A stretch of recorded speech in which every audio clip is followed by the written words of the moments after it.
안녕하세요. 사랑하는 성도님, 생명의 주님이 우리와 함께 하십니다. 우리와 함께 하시는 주님을 찬양합니다. 기도합시다. 오늘도 주님의 은혜로 새날을 맞이하며 또 주님의 말씀에 귀를 기울이게 하여 주시니 감사합니다. 매일매일 살아가는 생명의 양식, 영혼의 샘물 되어서 오늘도 저희들이 주님의 말씀으로 진리의 길을 걷고 바른 생각과 거룩한 행동, 뜻을 품으며 살아가는 복된 하루가 되게 하여 주시옵소서. 예수님 이름으로 기도합니다. 아멘. 오늘 말씀은 민수기 13장 21절에서 33절입니다. 이에 그들이 올라가서 땅을 정탐하되 신광야에서부터 하맛 어기 르홉에 이르렀고 또 네겝으로 올라가서 헤브론에 이르렀으니 헤브론은 애굽 소안보다 7년 전에 세운 곳이라. 그곳에 아낙 자손이 아히만과 세세와 달메가 있었더라. 또 에스골 골짜기에 이르러 거기서 포도송이가 달린 가지를 베어 둘이 막대기에 꿰어 매고 또 석류와 무화과를 따니라. 이스라엘 자손이 거기서 포도를 베었으므로 그곳을 에스골 골짜기라 불렀더라. 40일 동안 땅을 정탐하기를 마치고 돌아와 바란 광야 가데스에 이르러 모세와 아론과 이스라엘 자손의 온 회중에게 나와 그들에게 보고하고 그 땅의 과일을 보이고 모세에게 말하여 이르되 당신이 우리를 보낸 땅에 간즉 과연 그 땅에 젖과 꿀이 흐르는데 이것은 그 땅의 과일이니이다. 그러나 그 거주민은 강하고 성읍은 견고하고 심히 클 뿐 아니라 거기서 아낙 자손을 보았으며 아말렉인은 남방 땅에 거주하고 헷인과 여부스인과 아모리인은 산지에 거주하고 가나안인은 해변과 요단가에 거주하더이다. 갈렙이 모세 앞에서 백성을 조용하게 하고 이르되 우리가 곧 올라가서 그 땅을 취하자 능히 이기리라 하나 그와 함께 올라갔던 사람들은 이르되 우리는 능히 올라가서 그 땅을 치지 못하리라. 그들은 우리보다 강하니라 하고 이스라엘 자손 앞에서 그 정탐한 땅을 악평하여 이르되 우리가 두루 다니며 정탐한 땅은 그 거주민을 삼키는 땅이요 거기서 온 모든 백성은 신장이 장대한 자들이며 거기서 네피림 후손인 아낙 자손의 거인들을 보았나니 우리는 스스로 보기에도 메뚜기 같으니 그들이 보기에도 그와 같았을 것이니라. 아멘. 자, 이제 모세가 정탐꾼을 파견했고 이제 그들이 그 땅을 두루 다닙니다. 그리고 와서 이제 보고하는 내용이 바로 오늘 말씀이죠. 자, 그들은 신광야에서 하맛 어기 르호베까지 두루 탐지하였고요. 또 네겝으로 올라가서 헤브론까지 이르렀다고 되어 있어요. 이 헤브론은 아주 유서 깊은 땅이죠. 아브라함이 값을 주고 산 땅, 바로 이 헤브론입니다. 그것까지 이르렀어요. 이곳에서는 아주 오래부터 사람들이 정착하며 성을 세웠기 때문에 오늘 성경에 보니까 애굽 소안보다 7년 전에 세운 곳이라 이 횟수가 어떻게 정확한지는 알 수 없으나 애굽의 소안이라고 하면 그것도 아주 유적지 아주 유명한 곳인데 그것보다도 7년 전에 세워졌다고 하니까 사실 이곳은 애굽의 그 소안이라고 하는 것은 주전 1700년 경에 세워진 것으로 알려져 있는데 그렇게 오래된 이 헤브론 지역이었던 것이죠. 그런데 이곳에는 아낙, 아히만, 셋의 달메 자손들이 있었다고 보고합니다. 또 그들은 에스겔 골짜기 이르러서 포도 송이를 가지에 메고 오게 되죠. 이 포도송이 얼마나 컸는지 둘이 막대기에 이렇게 꿰가지고 그래서 어깨에 메고 올 정도니까 말이죠. 이거 아주 굉장히 큰 포도송이, 풍성한 아주 실한 포도송이인 것을 알 수 있어요. 또 석류와 무화과를 따니라. 많은 이런 풍성한 무화과, 석류 그리고 포도송이가 넘치는 것을 보았어요. 바로 이곳을 그들은 이제 에스골 골짜기라 이렇게 불렀는데 에스골 하면 이제 송이라는 뜻이에요. 송이. 그래서 에스골 골짜기 바로 그곳에서 이렇게 실한 포도송이를 베어가지고 왔다는 것이죠. 자, 이렇게 그들은 40일간을 그것을 탐지하였습니다. 자, 그리고 와서 보고하죠. 자, 25절부터 29절까지는 각 지파의 3명이니까 모두 12명이 가서 보았겠죠. 그 중에 10명이 보고한 내용입니다. 자, 그들의 보고 내용은 무엇입니까? 바란 광야 가데스에 이르러, 이것은 이제 지금 이스라엘이 진을 치고 있는 곳이에요. 다시 이곳으로 돌아온 거죠. 모세와 아론 온 회중 앞에서 보고합니다. 당신이 우리를 보낸 그 땅에 가서 보니까 과연 그것은 젖과 꿀이 흐르는 땅입니다. 이 젖과 꿀이 흐른다라고 하는 이 표현은 사실 출애굽기 3장 8절에 가서 보면 하나님께서 주시는 말씀 가운데 있어요. 이제 출애굽기 3장 8절에 가서 보니까 여호와께서 쭉 말씀을 하고 내가 내려가서 그들을 애굽인의 손에서 건져내고 그들을 그 땅에서 인도하여 아름답고 광대한 땅 젖과 꿀이 흐르는 땅 곧 가나안 족속 헷 족속 쭉 이러한 지방에 내려가라 하노라. 이제 가라 이렇게 하면서 하나님께서 모세를 부르신 그러한 장면이 나와요. 바로 그때 나왔던 표현이죠. 그러니까 이들이 아주 이 땅을 아주 보니까 정말 젖과 꿀이 흐르는 땅이었어요. 그래서 꿀이라는 것은 물론 영어로도 honey라고 되어 있지만 우리가 보통 생각하는 벌이 있어서 벌로 생겨난 꿀이라는 의미보다는 아주 우리가 뭐 실하고 맛있고 할 때 막 꿀이 떨어진다, 막 꿀맛 같다, 막 이런 표현을 쓰죠. 그와 비슷해요. 그래서 과일의 어떤 즙, 아주 넘쳐나는 즙, 시럽 같은 이제 그러한 것을 여기서 이제 꿀이라고 표현한 것이죠.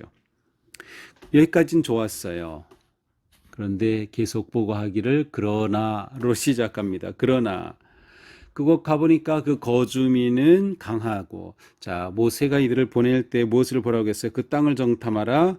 거주민이 어떠한지, 땅이 좋은지 나쁜지, 그것에 나무가 있는지 없는지 이런 여러 가지를 보냈죠. 그래서 그들은 이 말대로 보고 와서 보고하는 거죠. 거주민은 강합니다.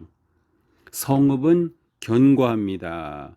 아주 힘이 크고 심지어 안악자손까지 보았습니다. 안악자손은 굉장히 호전적이고 용맹스러운 전투를 잘하는 아주 두려운 그런 족속이에요. 장대하고 말이죠. 그들을 봤다는 겁니다. 그리고 아말렉인이 거주하는데 남방 땅에 거주하는 것 봤습니다. 헷사람도 있고 여부스 사람, 아모리 사람 뭐 이러한 사람들이 산지에 거주하고 가나안 사람, 해변과 유단에 거주하는 것을 보았습니다. 실제로 이제 신명기 1장에 가서 보면 7개 족속, 대표적인 족속이 나오는데 바로 그들을 말하는 것이죠. 다시 말하면 빈 땅이 없었습니다. 그들이 가야 할 그 땅은 텅 빈 땅이 아니에요. 그것을 차지하고 있는 이런 강력한 족속들이 그 자리를 딱 지키고 있는 셈이죠. 자, 이 보고를 들은 이스라엘 백성들은 어땠을까요? 소란해지기 시작했어요. 웅성웅성거리면서 막 뭐야 막 소리 지르게 되는 거죠. 물론 그런 표현은 오늘 본문에 없어요. 그런데 어떻게 그런 생각을 할 수 있는가? 30절에 보니까 이제 남은 두 사람 12명 중에 10명이 이렇게 보고했고 여호수아와 갈렙 두 사람이 이제 보고합니다. 그것이 30절부터예요. 그런데 갈렙이 나와서 말하죠. 모세 앞에서 백성을 조용하게 하고, 이 말은 무엇이에요? 백성이 지금 웅성웅성 떠드는 겁니다. 이 보고를 듣고서 백성들의 마음이 막 흔들리고 동요하는 것이죠. 그래서 그들을 조용하게 하면서 갈렙이 첫 마디가 이렇습니다. 우리가 곧 올라가서 그 땅을 취하자 능히 이기리라.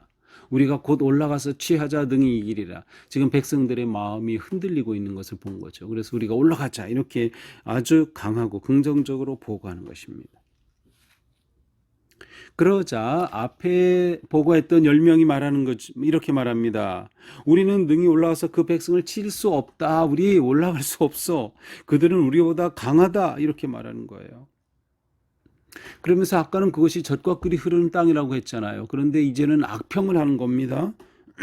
우리가 두루 다니며 그 정탐한 땅 거주민을 삼키는 땅이고 거기에 있는 백성들은 신장이 장대한 자들이다 하면서 앞에서 젖과 꿀이 흐르는 좋은 땅이라고 했던 그 보고 싹 없어져 버렸어요.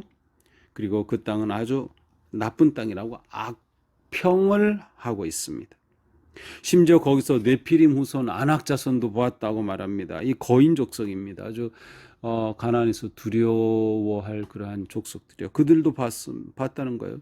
우리가 보기에 뭐라고 해요? 우리가 스스로 보기에도 메뚜기 같으니 그들 보기에도 그와 같았을 것이다. 우리가 보기에도 메뚜기 같이 느껴졌는데 그들 보기에도 그렇지 않았겠느냐.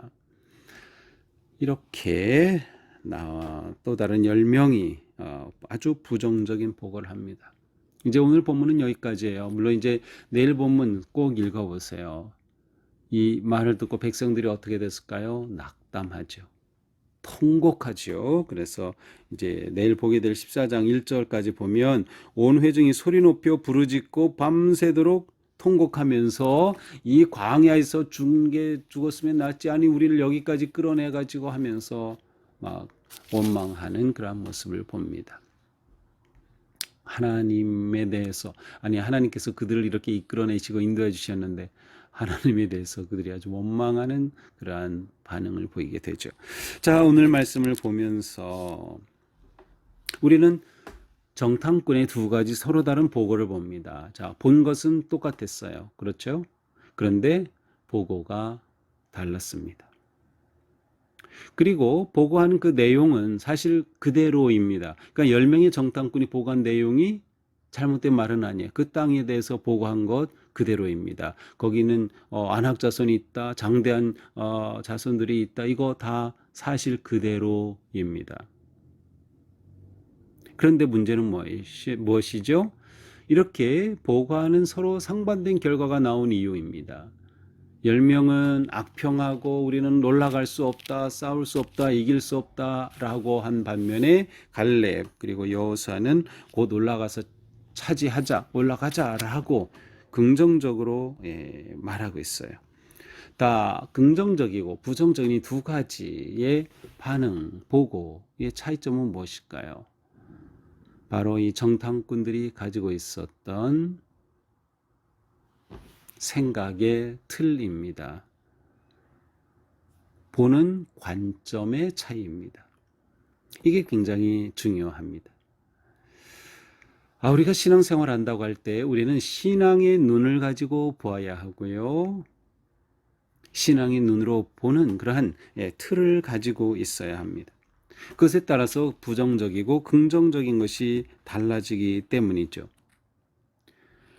하나님의 약속을 받은 믿음의 사람은 하나님의 눈으로 세상을 봅니다. 하나님의 마음으로 세상을 봅니다. 인간의 마음이 아니에요. 내 마음이 아니에요. 자, 내가 기준이 되면 어떻게 될까요? 그 안악자손 앞에서 메뚜기처럼 보이는 겁니다. 이게 메뚜기 의식이에요. 패배 의식이에요. 메뚜기 의식에 사로잡히게 되는 거예요. 내가 기준이 되니까 너무나 작게 보이는 거죠. 그러나 갈렙과 같이 하나님의 약속과 하나님의 말씀이 기준이 돼요. 그 눈으로 보게 되면 그거 아무것도 아니에요. 올라가서 이길 수 있다라고 하는 승리의 눈을 가질 수 있게 되는 것이죠. 자, 우리가 믿음으로 살아갈 때 중요한 것은 세상이나 어떤 상황이 있을 때 그것을 보이는 대로 보지 않고 하나님의 뜻으로 그 뒤에 있는 것을 보는 눈을 가지는 게 중요한 겁니다. 보이는 대로 보는 게 아니에요. 겉으로 보는 것은 같이 보았지만 마음으로 보는 눈은 달랐기 때문이죠. 우리가 믿음으로 본다는 것은 승리하는 태도, 성공, 긍정, 생명 이러한 태도와 눈으로 본다는 것을 의미합니다. 믿음의 사람은 믿음의 눈을 가진 사람, 믿음의 눈을 가진 사람은 하나님의 마음으로 하나님의 뜻으로 보는 사람입니다. 이것이 우리가 보는 틀입니다. 시각 혹은 관점이라고 할 수 있어요. 믿음의 사람은 믿음의 눈으로 본다는 것이죠. 자, 믿음의 눈으로 본다. 그런 사람은 어떻게 될까요?